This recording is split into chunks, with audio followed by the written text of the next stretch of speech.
শেখ হাসিনা সহ ৩ জনের বিরুদ্ধে মানবতাবিরোধী অপরাধ মামলার রায় কাল। বিচারপতি গোলাম মর্তুজা মজুমদারের নেতৃত্বে ৩ বিচারপতির ট্রাইব্যুনাল ১ এই রায় ঘোষণা করবেন।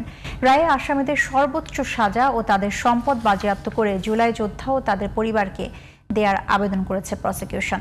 এসব তথ্য জানিয়েছেন প্রসিকিউটর MH তামিম। রায়ে নারী হিসাবে শেখ হাসিনা কোনো বিশেষ সুবিধা পাবেন না বলেও জানান তিনি। সাইদুল ইসলামের রিপোর্ট। মাত্র ১.৫ বছর আগে ঘটে যাওয়া জুলাই আগস্ট মানবতাবিরোধী অপরাধ মামলার রায়। আসামি দেশের ইতিহাসে একটানা ৪ বারের প্রধানমন্ত্রী শেখ হাসিনা, তার সরকারের স্বরাষ্ট্রমন্ত্রী আসাদুজ্জামান খান কামাল ও সে সময়কার পুলিশ প্রধান ও রাজসাক্ষী চৌধুরী আবদুল্লাহ আল মামুন। রায় ঘিরে দেশে ও দেশের বাইরে চলছে বড় আলোচনা ও বিশ্লেষণ। রায় ঘিরে এরই মধ্যে ট্রাইব্যুনাল এলাকায় নেওয়া হয়েছে বাড়তি নিরাপত্তা। প্রসিকিউটর গাজী MH তামিম বলছেন, রায়টি সরাসরি সম্প্রচার করা হবে বিটিভি সহ বিভিন্ন মাধ্যমে।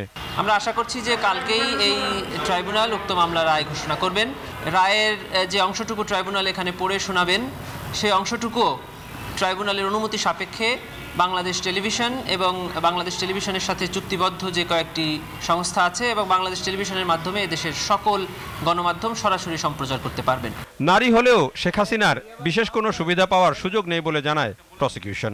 আমাদের ক্রিমিনাল জুডিসপ্রুডেন্স যেটা আমাদের দেশে CRPC আছে, সেখানে জামিন প্রদানের ক্ষেত্রে নারীকে, অসুস্থকে এবং কিশোর বালক শিশুদেরকে প্রিভিলেজ দেওয়া আছে। কিন্তু রায় প্রদানের ক্ষেত্রে নারীকে আমাদের সাধারণ আইনেও কোনো আলাদা প্রিভিলেজ দেওয়া হয় নাই, আর আমাদের এই আইনেও কোনো আলাদা প্রিভিলেজ নেই।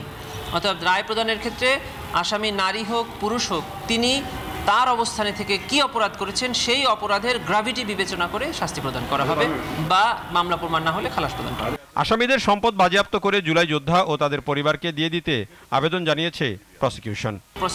5টি অভিযোগই সন্দেহাতীতভাবে প্রমাণ করতে সক্ষম হয়েছে এবং প্রসিকিউশন সর্বোচ্চ শাস্তি মৃত্যুদণ্ড প্রার্থনা করেছে ট্রাইব্যুনালের।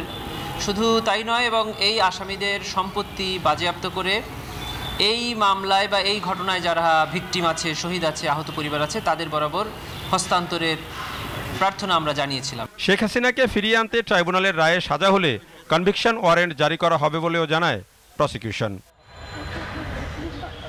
Saidul Islam, GTV news, Dhaka.